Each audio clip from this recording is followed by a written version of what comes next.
This is so bleeding awkward. I love how I mix up introductions and horrible with that. I know that taking care of Winter is my... Oh, I'm a different person now. Okay. I know that taking care of Winter is my responsibility, but... Well, I can't. It's past 12 o'clock, and I still haven't gotten brazen enough to wake her. I've managed to drop the ball with the simplest task. Make sure she eats breakfast. She just came back so depressed yesterday. I have no idea how to strike up a conversation with her now. I want to cheer her up, obviously, but I just... Okay, first of all, I don't even know her that well. We've only been living together for a few weeks. Sure, we've been friendly, but you know, I wouldn't say we're friends yet. Still, as her roommate, I feel like I should at least try to make her feel better. And maybe that would just make me seem like an asshole. Like, oh, don't sweat the small stuff, Winter. It's just one world lost, and there's plenty of those. It's a fantastic situation we have here, in room whatever number it is.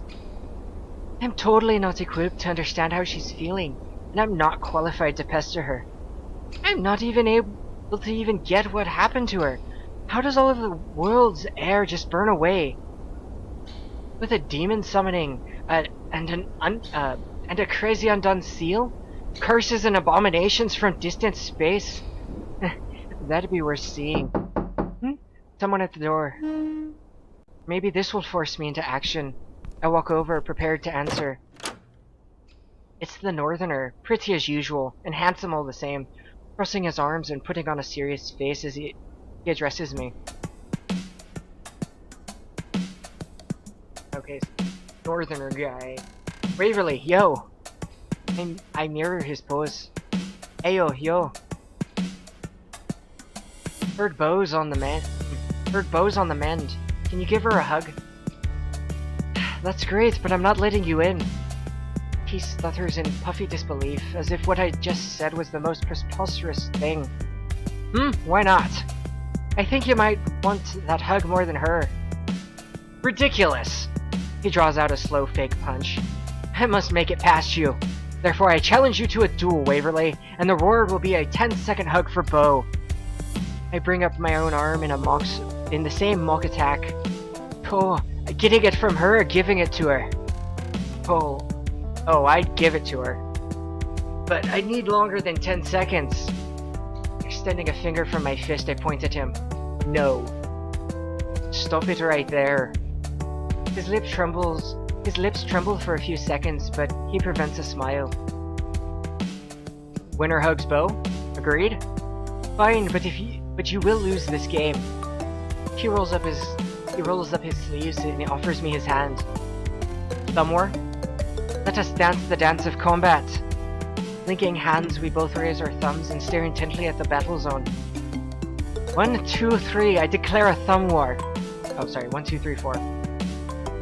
We pass our thumbs over one another as we speak the rhyme, and when we finish, we clash. We struggle for a few seconds before Ao speaks. This is so dumb. I think it was a good way of getting the point across. A weird, otherworldly kid's game where two opposing forces battle to the death. A great metaphor for the philosophy of some systems. Sure, but something's wrong here. If I had this much fun fighting in a war, I'd be worried about myself. Ha! Well, I wouldn't say the stakes are quite as high here. Do you think they'll give us more rhymes for other concepts? If you see a loaded gun, you better fucking run. People hate. People hate. It's what they call discriminate. He laughs, and our thumb war game continues. Playfully, neither of us tries very hard. So, you heard about Winter? Yeah, me and the other idiots who accepted the title of promising were called to an emergency meeting last night. It was like at 2 in the morning. He looks up at me. Cyrus showed up. I also look up. Really? So what happened? You don't know? I look back at our thumbs. I only sort of know. Cyrus killed a country's leader, and that leader ordered something called a nuke to be launched at another country after his death. The thing could basically wipe out a city. I whistle. And a nuke, you see, is short for nuclear weapon? He says this quite haughtily. Oh my, the education you folks receive dazzles me. Please do try to keep your language simple so that I may understand. I can feel him smile at this, and he replies jokingly, Sorry, I'll try. So how did this thing that could wipe out a city wipe out a whole planet's population? Well, you see, there's actually only one special type strong enough to do that. I'll admit, I didn't know about it. The true fusion bomb. A bomb that makes stars when it blows up, I think. I don't know, I'm kind of talking out of my ass. Basically, star on a planet equals bad. It killed everyone. Huh. What did Cyrus have to say about all this? Nothing. He just stood there while the other mediators explained the situation and told us we should be paragons for our peers. Like we're supposed to be mature about it and not joke about it. Which is pretty damn presumptuous if you ask me. No one's gonna be a dick about it. I guess some kids aren't going to understand how serious this is, though. A world just committing suicide with a weapon we've never even heard of is almost comically insane. If you told me about it before the teachers did, I'd call bullshit. Anyway, let's finish this. I'm getting tired of holding you. Aw, really? I can't hold your hand anymore? Maneuvering my thumb with what I'd call some really impressive dexterity, I pin him down for a count. No. After a few seconds, we disengage. Ah, damn it. He scowls and lightly massages his thumb. Well, it's your win. But I've won the warmth of your hand in the palm of my own. Oh, fairest Waverly, I will cherish it forever. Shut up. Has Bo been asleep this whole time? How long's she been out? Out like a light for something like 14 hours. He whistles long. Well, I suppose not all humans are as durable as me. Yes, we are not all northern strong. He beams and points at me with both hands. Yes, you said it. Closing his eyes, he puffs out his chest and puts his hands on his hips. We're born and bred badasses, made tough by tundra and snowdrift. Don't you forget it. Never, comrade. But yeah, I can't let you in to hug her. Not with those powerful arms. Standing at ease, he answers me smoothly. I'd be soft about it, man. I'd make sure she'd get more out of it than me. Hey, watch yourself. He smiles. Touchy lass. Hey, fine if I can. I love Bo dearly, and I'd love to comfort her. But I understand if the little tyke needs some rest after all that went down. Yeah, she probably does. Cackhole, Waverly, don't tell me you haven't even checked on her. I turn my eyes away. Well, what does he expect? Am I meant to just shake her awake and ask, how are you feeling? Didn't even make sure she doesn't have a fever? Waverly. Alright, not a bad idea that. I will throw you out of here if you won't be responsible enough to take care of her. You make it sound so easy. We barely know each other. Then get to it, and it will be easy. I kind of despise this guy for his over-positive attitude. Easier said than done means nothing to him. Are you going to leave, or do I have to shut this thing in your face? Leo quickly shakes his head and holds up his hands. Whoa, girl, this face is priceless. Don't damage it. You say things like that and I will only want to do it more. He plays it flinching and backs away. I'm out. Just say hello to Bo for me, and tell her that I hope she feels better soon. Fine, girly. He sucks his teeth and cuts his eyes at me, pouting afterward. Later, Waverly. Later. As he walks off, I move to close the door. Before I'm able to, though, Ayo calls for me again. Are you gonna use that huggy one? Of course not! He laughs, turns down another hallway. I close the door and rest my back against it. Lastly, I sigh. It was right. I should at least check if she has a fever. Can't tell if she's in comfort or not, but she's very asleep, judging by that dark stain on her pillowcase. Alright, it would be embarrassing for her to wake up with me standing here, so I'll just touch her forehead softly and quick. No fever, I think. I brush away some of her hair. She was sweating quite a bit, looks like, although she's almost a little cold. Well, I had better wake her up now. I lightly poke her cheek, which garners no response. You'll make this hard for me, eh, you cute little thing. Fine. I slightly pinch her cheek, and when she doesn't budge, I start to tug. Once I do that, she twitches, and I understand it was as a signal to retreat from her bedside. Moving swiftly, I return to my desk and pick up my book so that I can pretend I was reading. I mean, I was reading about 20 minutes ago, but... as she's gotten up... What time is it? Well, look who's decided to wake up. Late. You've been sleeping since 10 last night. Whoa. I actually feel like I've been sleeping. Her sentence turns into a rumbled mess, and she begins to nod. Come on, Winter. You were doing so well. You still need to eat breakfast. Or, well, lunch at this point, my bad. Breakfast. She drops back down on her bed, and I can feel her gaze at my back. Sorry, I slept past it, didn't I? Oh man, don't apologize to me. I could have easily woken you up. Well, yeah, it's lunch now, which is what I meant to say. Anyway, when do you want to go eat? Right now? Well, hell... Oh, I'm honestly too feeling to actually get up, let alone stand up or walk, or eat. I see. How are you, Waverly? Fine. You? Bleh, Waverly. Please pay attention. Well, your mind seems alright. Oh, trust me. It's not. I feel so slow. But you're practically equipped just now. Good stuff. I hear her turn over. Don't tell me you're just gonna go back to sleep. No. Then what are you doing getting comfy? Am I not allowed comfort in my own room? You're going to fall asleep. No, I won't. But that response was measures slower. I don't think you're telling the truth. I won't, Waverly. Oh, maybe I should read you some lines out of this book. That'd keep your attention. Waverly, please don't. I turn to an old page. Eleanor pressed her silver-tipped finger against his skin and hissed a single question. Winter groans loudly and mumbles something I can't hear. Did you say Asta walking along the parapet, or didn't you? Martin's breath was still and he turned his eyes from hers.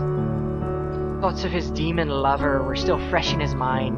Asta's breath, Asta's taste, Asta's touch. Ah, her touch. Whether his heart has been courted or commanded, it mattered not. He felt for Asta, enough that he could never betray her. I hear Winter turn over again. Bear me. He's about to sleep with Eleanor, though. Despite all this crap about Asta, don't you want to know how that plays out? No! She coughs. No, please stop. Cole, why are you reading that tripe? You read inward fantasy fiction and you belittle my taste. I like reading inward fantasy because it's fun. Read names. I like reading inward fantasy because it's fun, so, These books are fun too, but fun because they're terrible. You see, Winter, I enjoy these works because I can appreciate their silliness. I don't think they're actually good. Then you think they're awful and revel in that? Yep, the authors from our world are all very good at what they do, naturally, so it's nice to read some trashy nonsense for a change. You're making fun of other worlds? Yeah, who cares? I don't know. That's right. I might be handling this with the sensitivity of a jackhammer. Not that, oh man, what am I supposed to say? Not that I mean to imply... Waverly, it's fine. I don't mean to sound like that bothers me. Sorry. Yeah.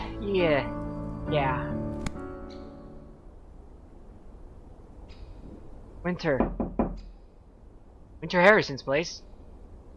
Come on, you're kidding. We'll pick this up in a bit. I rise from my seat. Coming! Walk over to the door, hoping that this will be over with quickly so that I can return and clear the air. Opening it, I'm a bit taken aback to find a teacher and my first mentor. Henry P. and Walter L. Why are they together? Come to think of it, they always worn clothes so alike. They're looking like fashionable gentlemen. Are you quite alright, Waverly? Oh. Yes. Hello, sirs. Can I help you? Waverly. How nice to see you again. I hope you've been well. I raise my shoulders a little because I'm not sure how to answer. Oh, Walter. This student was your protege? Walter nods happily. It was her first, I believe, and I'm sure it was an honor. An honor? I cover my mouth. Having spoken what I was thinking, I am really in a mess today. Haha, she kids, a regular miniature me. Well, I hope not. I see. How rude of me. My apologies, Mistress Eyre. I did not greet you. He gives a halfway bow. Greetings. How are you doing today? Decent. I blink once and hurry out an honorific. Sir. That is good to hear. Can I help you? My roommate is sick and I was taking care of her, so... Cut me loose already. Oh, of course. Might you give Mistress Harrison this letter, and tell her to expedite a meeting with me sometime later? I take the envelope that he offers me, not bothering to look at it. Winter Harrison, eh? That poor girl witnessed the end of a world. Correct. And what's worse, she witnessed Cyrus mediating. Walter? It sounds like he was 200% Cyrus yesterday. Out and out stupid. Walter smiles toothily and looks me in the eye, which is weird, but Walter behavior. It's hard not to laugh at his flippant, foolish actions. I only don't because, unlike him, I am solemn about these matters. But Cyrus, has truly exceeded the limits of being an ass. He is, in fact, such a large ass that he puts the Sunderlands to shame. And, what's this? Walter and Henry look to the right, my right. They peek past the doorframe to see what's caught their attention. Speak of the devil, and he doth appear. Mr. Cyrus Addington. Walter speaks like he's presenting a circus act, completely with showy hand motions and everything. He's right. There's Cyrus, looking a little paler than normal. Cyrus? Liberens. Liberens. I see that you're still attached to Penn's hip. That's a nice joke, Cyrus. You've always been good at jokes. Though, I suppose that's no surprise, seeing as you're a pretty grand joke all your own. Out the corner of my eye, I can see Walter sneering. I haven't had the opportunity to ask, are you properly ashamed of yourself? Or am I to take your overbearing silence recently to be your standard brooding and angst? I'm not here to mince words with you, Walter. Mr. Penn, are you finished here? If so, then I ask that you leave while I speak with my protege. Henry, who hadn't bothered to say anything between these two, speaks up. As a matter of fact, my business is done. I should let you know, though, Cyrus, that your protege is still infirm. He nods politely at me, indicating to Cyrus my presence. We were instead speaking to the young Mistress Eyre. She will do. Eh? In that case, Waverly, we will be departing now. Henry puts his hand on my shoulder and bends to whisper at my ear. You know where to find me if you need me, I hope. I understand if recent events have been difficult for you to comprehend. I nod, giving my shoulder a rub as he lets me go and stands up straight. All right, Walter. Quit sticking your tongue out at him. You're being childish. Come now, we're leaving. Right. Goodbye, Waverly. Yes, goodbye, Waverly. Henry and Walter walk toward Cyrus, and while the elder mediator continues past him, the younger stops at Cyrus's side. I strain my ears to listen. I am really fucking disappointed in you. I don't know what you're thinking, but you need to take this job seriously. You asked to be a mentor. Now start acting like one. You're not working alone anymore. After this, Cyrus answers, but I cannot hear what he says. Walter grabs him by the shoulder and snarls, whispering something else. Cyrus refused to look at him, and Walter scoffs, shoving Cyrus out of his way and catching up with Henry, leaving Cyrus to just stand there with his head down. Man, they're so weird. Adults are so weird. After a few moments of nothing, he walks over to the door, his gaze still fixed to the ground. Hello, Waverly. Hey. You awkward, creepy bastard. I'm not... He finally looks me in the eyes. I'm not entirely sure what to say. You and me both. I just know that I haven't properly apologized. Not that this is properly apologizing, having a student relay the message for me. It's immature, but I imagine I can't talk to Winter herself right now. I say nothing, because there's nothing polite to say. I want you to tell Winter that I'm sorry. I want you to tell her that absolutely nothing that happened was her fault. I suppose that's all I want to say that can pass through you. The blame is wholly mine, and I want her to know that. She did nothing wrong. I can see that he wants to explain himself more, but it's hurting him to try. I'd better speak up. Sir, I'll tell her. Can I ask you something, sir? I heard you killed the leader, and that something bad happened because of it. Wasn't that, well, a dumb idea? Did you think that wouldn't happen?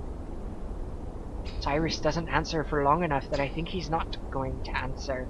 But he speaks before I can say never mind. Listen. This is something difficult for students such as yourself to understand, but I knew full well what would happen. What? Listen. Why on earth should I? It's something that you eventually must understand. The situation was a quagmire. Many of the options available to us could have very likely made things turn out worse rather than better. You'll have to believe me that, in this case, the best course of action to promote order was to allow that something bad to happen. I'll have to hear what Winter says, because that sounds like nonsense. The larger issue was that I underestimated the consequences. To put it bluntly, I did not properly research. I was overconfident. That is, the system we had visited was a very chaotic world, although inconsistently. Scientific discovery happened both quickly and suddenly there. Large leaps in technological prowess were spun by random discovery. It was a very unusual system, and I knew that, but I didn't give it proper consideration. I had expected some losses from my actions, but certainly not the loss of the entire world. In short, I misjudged and rushed things. You know how I rush things. Don't smile at me, you fiend. You can't just tell me you allowed a world to die and expect me to smile back. Yeah, I know you're calling on those rumors about yourself being a grimly logical murder-happy bastard, but it's not really funny knowing that's true and what it entails. Well, unless you have any more questions. What did Walter mean when he said you asked to be a mentor? What am I doing? Waverly, what do you get off talking like a pal with a superior, and asking such personal questions? You weren't even supposed to hear that. Heavens, are you a buffoon? Far more than he knew when he said it. However, I don't think that's a matter to discuss with you kids. Sorry. No, it's fine. It's fine. Is that all? Yeah. Then, thank you for listening to me, Waverly. Again, I'm sorry to put this responsibility onto you, but I would really appreciate it if you could do this for me. I will, don't worry. He chuckles. You've certainly opened up a lot more, Waverly. This is making it seem like I made a fine decision to become a mentor. I get to watch you guys grow up. I may have forgotten what it means to grow up. By the way, you shouldn't eavesdrop. Considering it, I decide to smile. Don't talk about private matters in public then, sir. I'll try not to. Then I'll be leaving, Waverly. Peace to you. Aye, and to you. He nods to me and walks away. I shut the door. I'm not sure what my opinion of Cyrus is now. Maybe it's worse. I shudder to think it's any better, but, well, I guess he... this isn't something I can work out right now. Yo, Winter. What? You're very popular today. We've had a total of 3 visitors come for you. Technically 4, but you forgot about one of them. Oh, well... Or was it technically 4? Whatever. What can I say? I'm very charming. Well, Mistress Charming, I have a letter for you. I walk over to her bedside to hand over the thing. Before I do, though, I decide I should have a look at what the envelope says. Or whenever it's too much to bear, read this. Henry Penn. Huh. Well, here you are. I toss it down next to her pillow, where she reads it sideways. From Mr. Penn? Huh.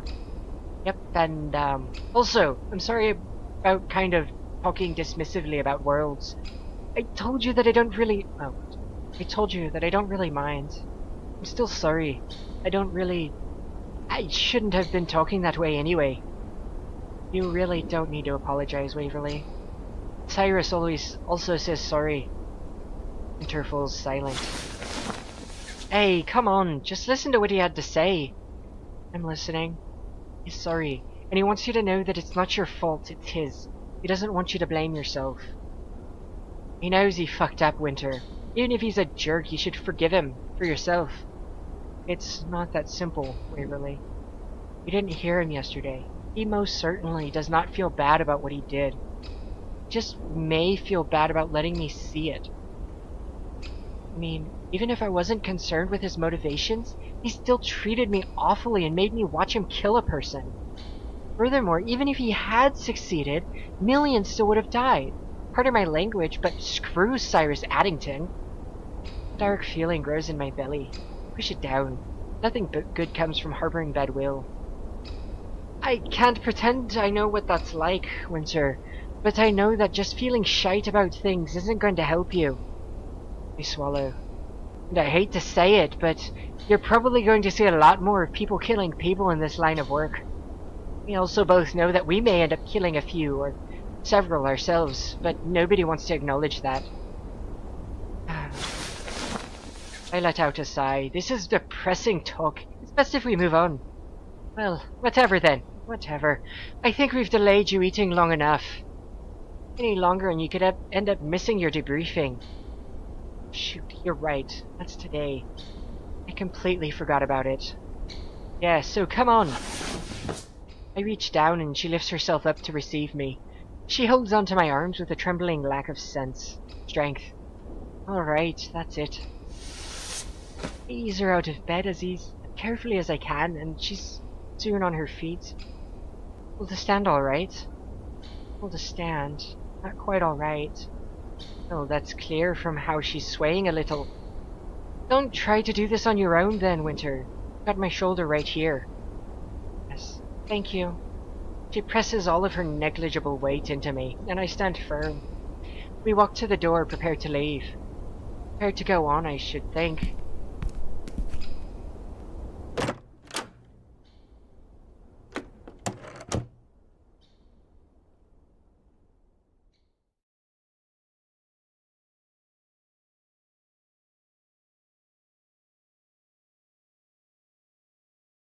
Okay.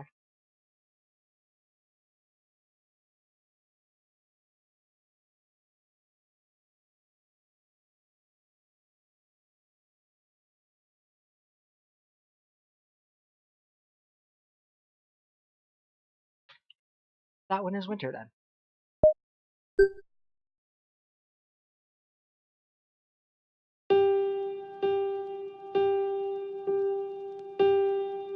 And that was Dysfunctional Systems Episode 1, Learning to Manage Chaos. Actually really hoping that they come out with Episode 2. Thank you guys for watching. Another lovely episode from Zovski. Guys, have a great day.